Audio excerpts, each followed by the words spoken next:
Have you ever heard of a conqueror who built an empire stretching from India to Turkey, a man whose name echoed in both fear and awe across continents? Today, we're diving into the life of one of history's most complex and powerful figures, Tamerlane, also known as Timur or King Taimoor. This isn't just a story of battles and conquests.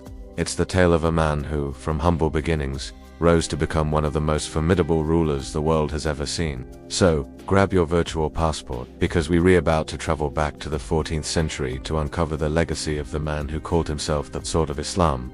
Our story begins in the 1330s, in what is modern-day Uzbekistan.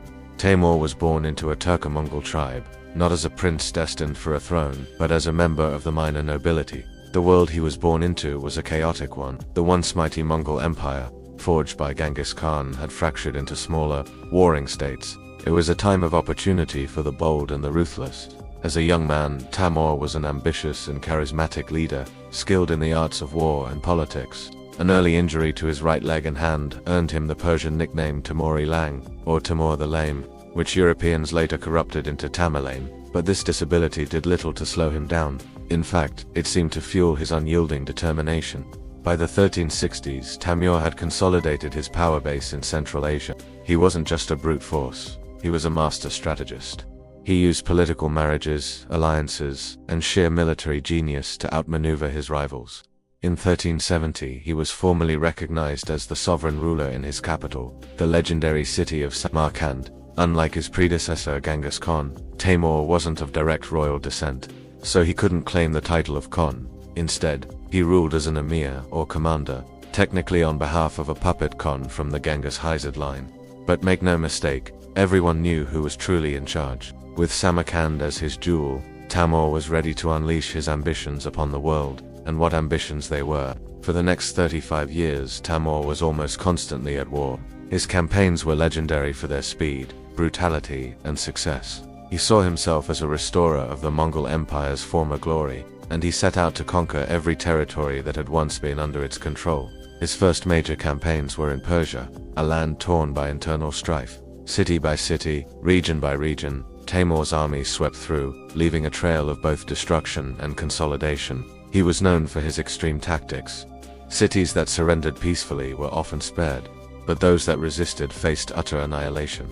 Tales of pyramids made from the skulls of his enemies were used as a terrifying psychological weapon to encourage others to submit without a fight. From Persia, Taimoor's gaze turned westward. He clashed with the Golden Horde, the Mongol successor state in modern-day Russia, shattering their power and fundamentally altering the political landscape of Eastern Europe. He then marched into the territory of the Ottoman Empire, another rising power. In 1402, at the Battle of Ankara, Taimoor achieved one of his most stunning victories. He not only defeated the Ottoman army, but also captured its sultan, Bayezid I. This event sent shockwaves across Europe, where rulers had feared the Ottoman advance. For a brief moment, Taimoor was seen by some in the West as an unlikely savior. His empire now touched the edges of Europe, a vast, multicultural, and multilingual domain held together by military might and his sheer force of will. But perhaps his most famous and controversial campaign was the invasion of India in 1398. Sweeping into the Delhi Sultanate, Taimoor's forces were unstoppable. The campaign was marked by immense destruction, culminating in the sack of Delhi. The city, one of the richest in the world at the time, was plundered for days. Taimoor justified this invasion as a holy war against a Muslim regime he considered too tolerant of its Hindu subjects. He returned to Samarkand with unimaginable wealth, including elephants, treasures, and thousands of skilled artisans who would be put to work beautifying his capital. The invasion left a deep and lasting scar on the Indian subcontinent, and the Delhi Sultanate never fully recovered from the blow. So, who was the man behind the myth? Was Taimoor simply a ruthless conqueror, or was there more to him? The answer is complicated. While his military campaigns were undeniably brutal, he was also a great patron of the arts and architecture. He wasn't just a destroyer, he was a builder. He poured the vast wealth of his conquests into transforming Samarkand into the pearl of the Eastern world. He brought the greatest architects, artists, and scholars from across his empire to his capital. They built magnificent mosques, mausoleums, and observatories, creating a unique architectural style that blended Persian and Central Asian influences. The Registan Square, the Bibi Konim Mosque, and his own tomb, the Guri Amir, still stand today as breathtaking testaments to this golden age. Taimoor was also a complex individual. He was a devout Muslim, but his interpretation of faith was often used to justify his political and military goals. He was illiterate, yet he loved to be read to and would spend hours in deep conversation with scholars, theologians, and historians. He was a brilliant chess player, a game that mirrored his strategic mind on the battlefield. He had an incredible memory for details and a keen understanding of human psychology, which he used to command unwavering loyalty from his soldiers and instill terror in his enemies. He was a man of immense contradictions, a patron of culture who presided over massacres, a man of faith who brought devastation to fellow Muslims, a disabled warrior who conquered a continent. In 1405, at the age of nearly 70, Taimoor embarked on his most ambitious campaign yet, the invasion of Ming China. He had long dreamed of conquering this ancient and wealthy civilization.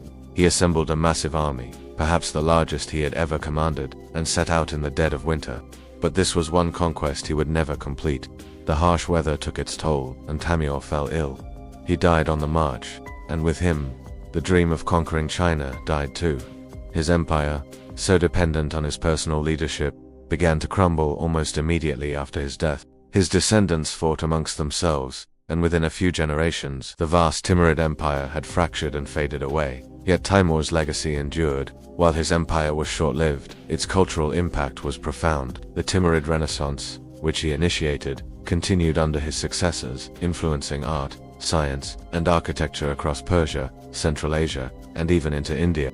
In fact, one of his descendants, Babur, would go on to found the Mughal Empire in India, a dynasty that would rule for over 300 years and produce wonders like the Taj Mahal, carrying the Timurid artistic legacy forward. In his homeland of Uzbekistan, Taimoor is celebrated today as a national hero, a symbol of strength and the father of a great civilization. So, how should we remember King Taimoor? As a monstrous tyrant or a brilliant nation builder? The truth, as it so often is in history, lies somewhere in the middle. He was a product of a violent and chaotic time, and he used that violence to forge an empire of incredible scale and splendor. His life is a powerful reminder that history is rarely black and white, and its most fascinating figures are often its most contradictory. The story of Tamerlane is a story of ambition, power, faith, brutality, and beauty, all embodied in one unforgettable man. Thank you so much for joining me on this journey into the heart of Taimoor's empire. What do you think is his most lasting legacy? Let me know in the comments below. And if you enjoyed this glimpse into the past, do you forget to like this video and subscribe for more deep dives into history's most compelling stories. We'll see you in the next one.